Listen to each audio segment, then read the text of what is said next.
O homem mais rico da Babilônia. Era uma vez, na antiga Babilônia, um homem muito rico chamado Arcade. Conhecido em toda parte devido a uma imensa riqueza, tornara-se igualmente famoso pela sua liberalidade. Mostrava-se generoso com os mais necessitados e com sua família, sendo um homem pródigo em suas próprias despesas.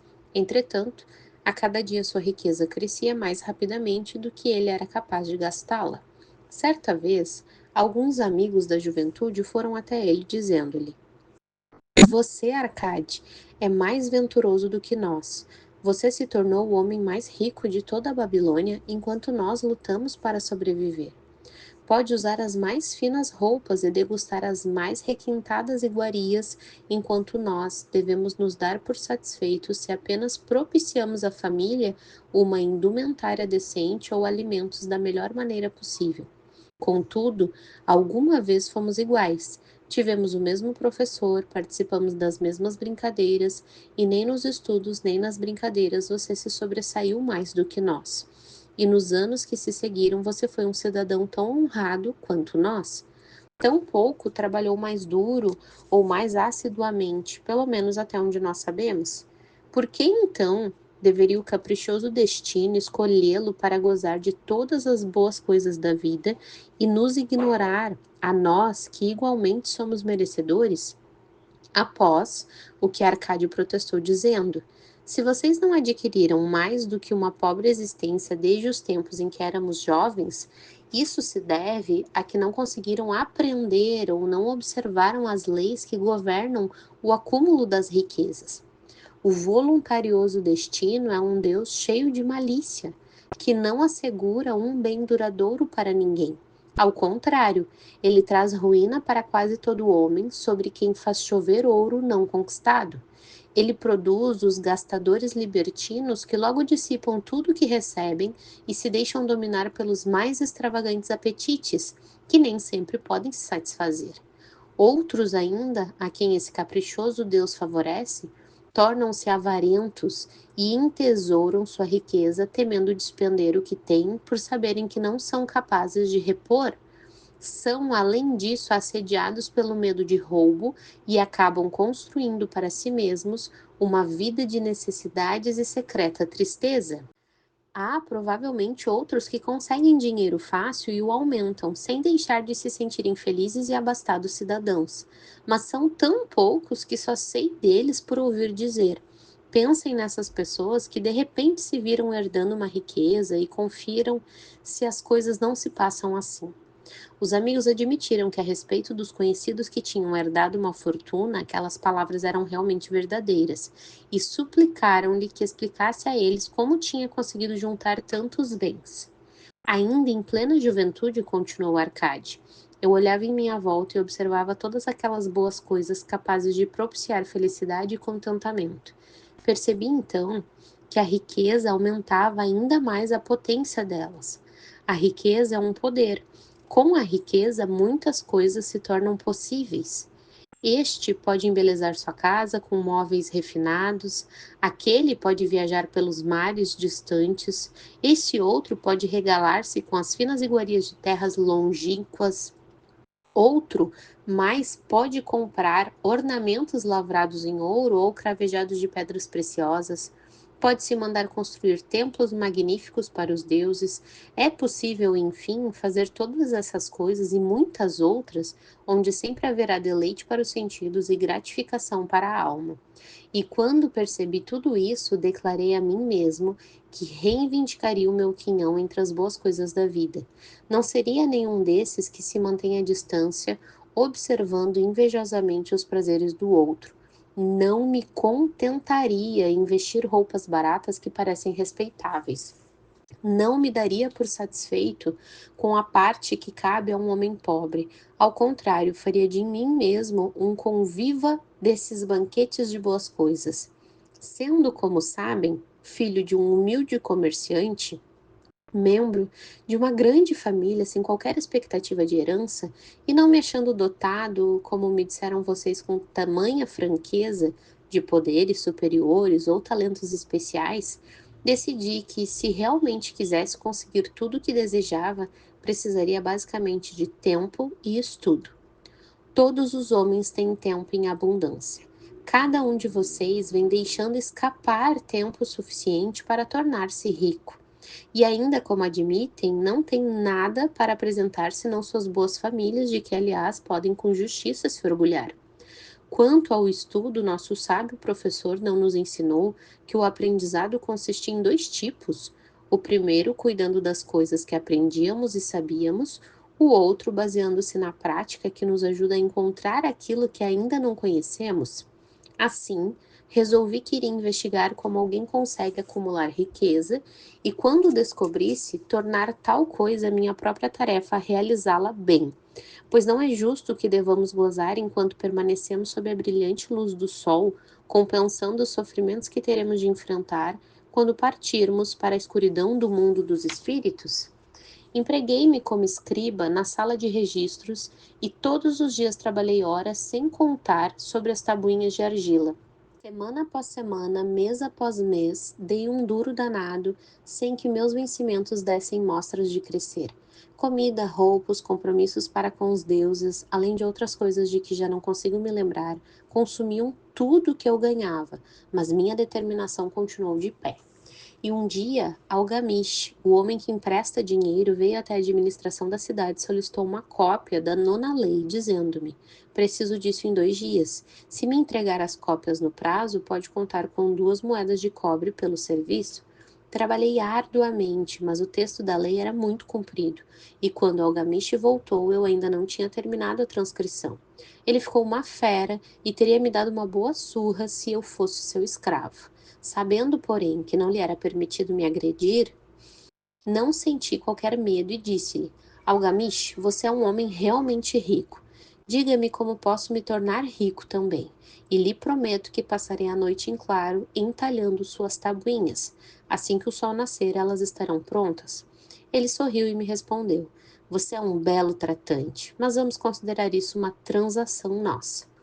Gravei durante toda a noite, embora minhas costas doessem e o cheiro de óleo queimado do candeeiro fizesse minha cabeça latejar a ponto de deixar-me com os olhos em frangalhos.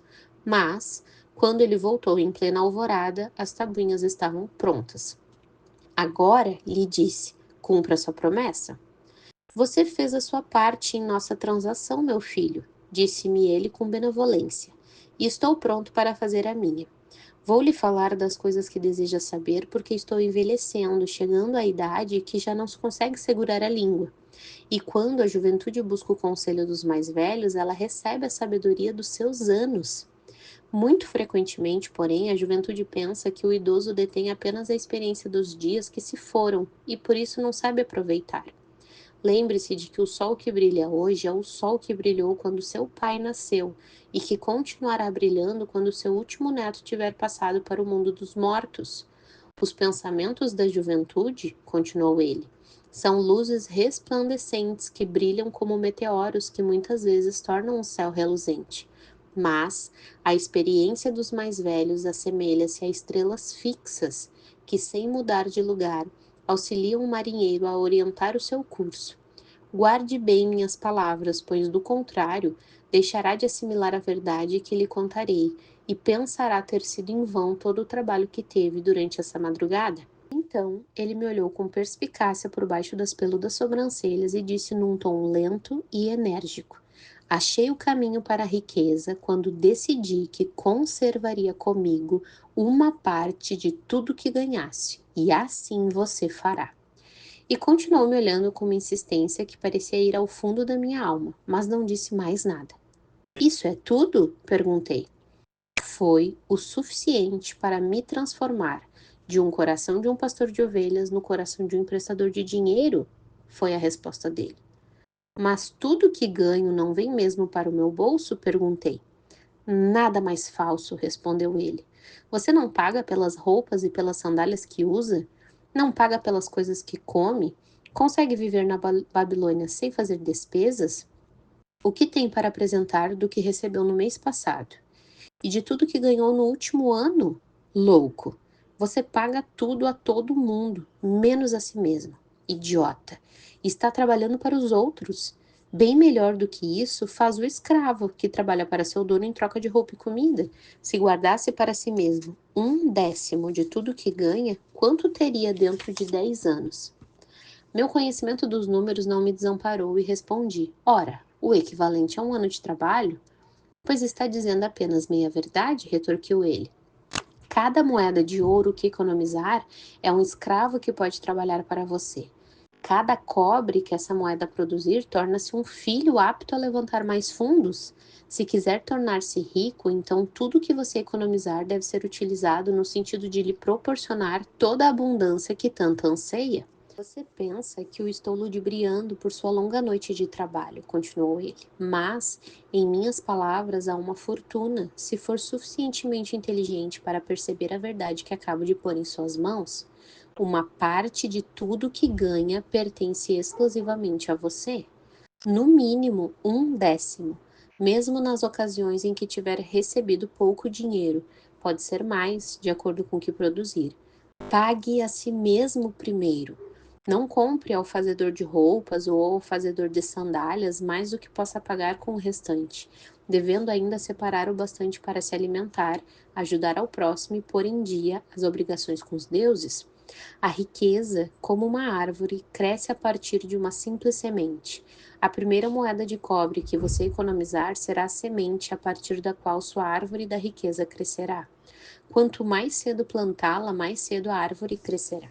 E quanto mais fielmente alimentar e regar essa árvore com economias constantes, logo chegará o dia em que poderá abrigar-se em pleno contentamento embaixo de sua sombra. Tendo dito isso, pegou suas tabuinhas e foi embora. Pensei muito a respeito do que ele me disse, e suas palavras me pareceram razoáveis. Assim, decidi fazer a experiência. Sempre que recebia um pagamento, tirava e guardava uma em cada 10 moedas de cobre.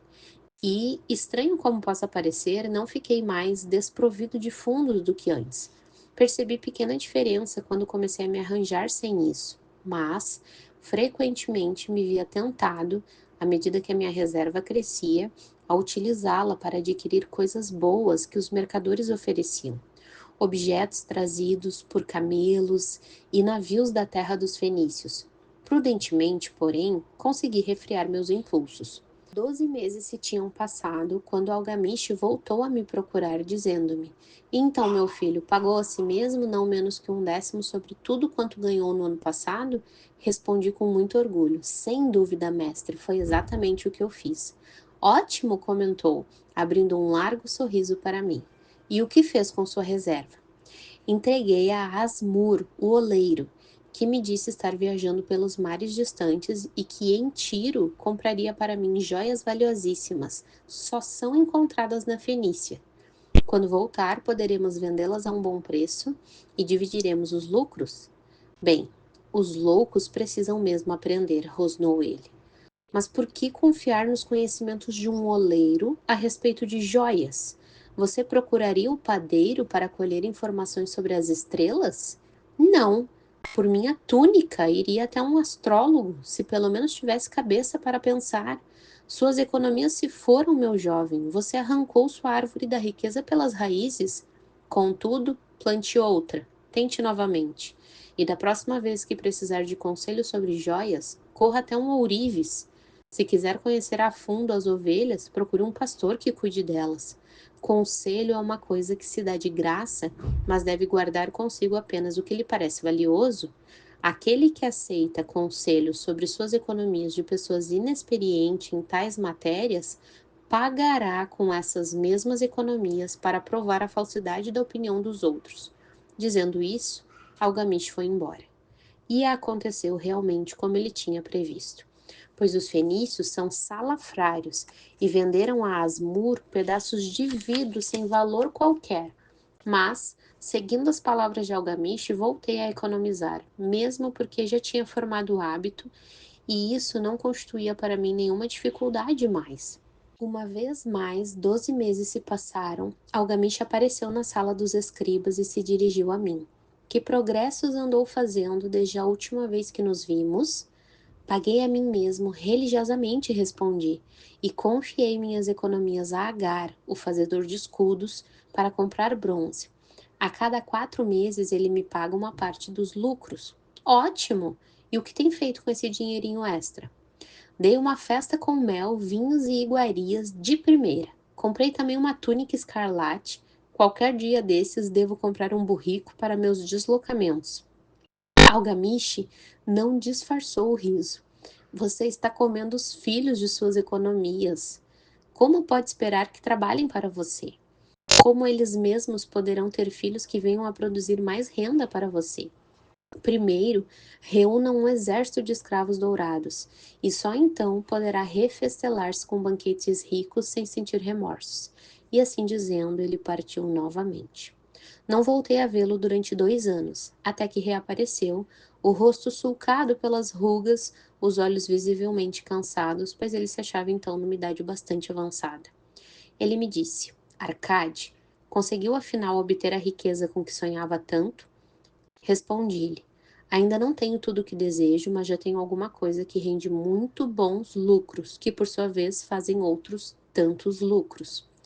E você ainda busca conselho de oleiros? Bem, o que eles dizem sobre como fabricar tijolos é realmente muito bom, respondi. Arcade, continuou ele, você aprendeu bem suas lições. Aprendeu primeiro a viver com menos do que pode ganhar, depois aprendeu a aconselhar-se junto àqueles cuja competência deriva de suas próprias experiências e finalmente aprendeu a fazer o ouro trabalhar para você. Você ensinou a si mesmo como adquirir dinheiro, poupá-lo e usá-lo. Reuniu, portanto, condições para ocupar uma posição de confiança. Estou me tornando muito velho. Meus filhos só pensam em gastar e não dão a menor importância aos ganhos. Meus negócios são grandes e até grandes demais para que eu possa cuidar de tudo.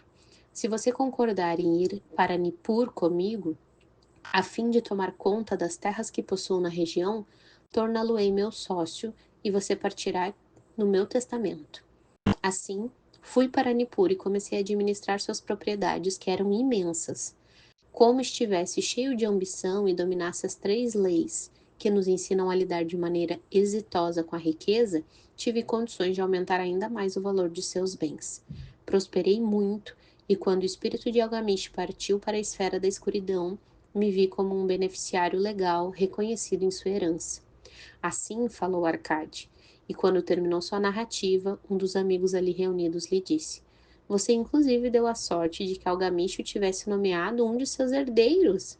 Minha sorte limita-se ao fato de que desejava prosperar antes de tê-lo encontrado pela primeira vez. Não tive que provar durante 4 anos minha determinação de propósito, reservando para mim mesmo 1/10 de tudo o que eu fiz? Você chamaria de sortudo o pescador que, tendo passado anos estudando os hábitos dos peixes, por uma simples mudança do vento soubesse onde jogar sua rede?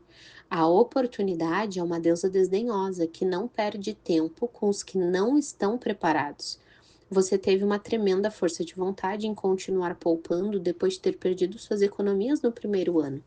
Nisso foi extraordinário, disse o outro amigo. Força de vontade, retorquiu Arcade. Bobagem! Você acredita que a força de vontade seja capaz de dar a um homem energia suficiente para erguer um peso que o camelo não pode carregar ou puxar uma carroça que os próprios bois não conseguem levar adiante? A força de vontade não passa de um propósito inflexível para dar conta de uma tarefa a que você mesmo se obrigou. Se eu determinar para mim mesmo uma tarefa, por mais boba que seja, terei de levá-la a cabo. Como poderia de outro modo ter confiança em mim para fazer coisas importantes? Se me dissesse durante 100 dias, quando eu cruzar a ponte da cidade, apanharei uma pedra do chão e a jogarei dentro do rio, eu o faria. Se no 7º dia passasse por ali sem me lembrar da resolução tomada, não diria, bom, amanhã jogarei 2 pedras em vez de uma. Ao contrário, voltaria e atiraria a pedra no rio. Tampouco seria capaz de me dizer lá pelo 20º dia: Arcade, isso não tem utilidade alguma, que proveito tem para você atirar uma pedra no rio todos os dias? Arremesse logo um bom número delas e acabe com isso. Não, também não conseguiria pensar desse modo. Quando me decido por uma tarefa, vou até o fim. Consequentemente, tomo muito cuidado para não começar tarefas difíceis ou impraticáveis porque tenho meu conforto íntimo em alta conta. Se o que diz é verdadeiro, apartou um terceiro interlocutor, e parece, como afirmou, razoável, sendo tão simples, se todos os homens fizessem isso, não haveria bastante riqueza para todos. A riqueza cresce onde quer que os homens empreguem energia, replicou Arcade. Se um homem rico constrói um novo palácio para si, o ouro despendido vai embora? Não. O oleiro, o operário, o arquiteto participam desse ouro. E quem quer que trabalhe na obra participa desse ouro. Mesmo depois de construído, o palácio não vale tudo quanto custou, e o terreno sobre o qual se ergue não passa a valer mais pelo próprio fato de abrigá-lo, e os terrenos circunvizinhos não se tornam igualmente valorizados. A riqueza cresce através de meios mágicos. Ninguém pode estabelecer um limite para isso. Não construíram os fenícios grandes cidades em costas inóspitas com a riqueza proveniente de seus navios mercantes? O que poderia nos aconselhar para que também nós nos tornemos ricos? Perguntou um amigo. Os anos passaram, não somos mais jovens e não guardamos nada. Aconselho-os a fazer uso da sabedoria de Algamishi e dizer a si mesmos: uma parte de tudo que eu ganhar pertence a mim. Digam isso pela manhã assim que acordarem, à tarde, à noite e em todas as horas do dia. Digam isso a si mesmos até que as palavras se transformem em letras de fogo gravadas no céu. Impregnem-se com a ideia. Ocupem a alma de vocês com esse pensamento. Assimilem tudo que lhes pareça sábio. Separem não menos de 1/10 e economizem. Façam todas as despesas necessárias, mas poupem primeiro essa pequena cota. Cedo vão experimentar a deliciosa sensação de um tesouro cuja posse cada um de vocês tem legitimamente condições de reivindicar. Quanto mais ele crescer, mais se verão estimulados. Vibrarão com uma nova alegria de viver. Encararão a possibilidade de maiores esforços para ganharem mais, pois não estarão reservando sobre os lucros maiores a mesma porcentagem? Aprendam, portanto, a fazer com que seu tesouro trabalhe para vocês. Tornem-no seu escravo, façam filhos dele e os filhos dos filhos dele trabalharem para vocês. Assegurem uma renda para seu futuro. Olhem para os mais idosos e não esqueçam que dia virá em que também vocês estarão velhos. Por isso, invistam seu tesouro com toda a cautela do mundo. Taxas usuárias de retorno são sereias enganosas que cantam naturalmente, mas para lançar o incauto contra as rochas do desperdício e do remorso. Providenciem para que sua família não deseje que os deuses os chamem para o reino deles. É sempre possível garantir tal proteção com pequenos pagamentos a intervalos regulares. Por isso, o homem previdente não perde tempo esperando que apareça uma grande soma, a fim de utilizá-la em tão prudente propósito. Busquem o conselho de homens sábios. Procurem informar-se com pessoas cujo trabalho cotidiano é o manuseio do dinheiro. Deixem que eles protejam vocês de erros como os que eu mesmo cometi ao entregar minhas economias a Asmur, o oleiro. Um retorno pequeno e certo é uma coisa mais desejável do que o risco. Aproveitem a vida enquanto estiverem aqui. Não exagerem, nem tentem economizar demais. Se 1/10 de tudo que ganharem é o que vocês podem confortavelmente poupar, contentem-se com essa porção. Por outro lado, vivam de acordo com suas rendas e não sejam sovinas nem temerosos ao gastar. A vida é boa e rica com coisas que valem a pena e causam prazer. Seus amigos lhe agradeceram por aquelas palavras e então se foram. Alguns mantiveram-se em silêncio porque não tinham a imaginação e não podiam entender. Outros mostraram-se sarcásticos porque pensavam que um homem tão rico deveria compartilhar sua fortuna com velhos amigos menos afortunados. Um terceiro grupo, entretanto, parecia ter nos olhos uma nova luz. Perceberam que Algamishi tinha voltado regularmente à sala dos escribas porque estava observando um homem que, por seus próprios esforços, saía da escuridão para a luz. Quando esse homem achou a luz, um lugar esperava por ele. Ninguém podia ocupar esse lugar sem que, pelos próprios esforços, chegasse à compreensão, ou seja, até que estivesse pronto para a oportunidade. Os integrantes desse terceiro grupo foram os únicos que, nos anos que se seguiram, continuaram visitando Arcade, que os recebia cheio de contentamento.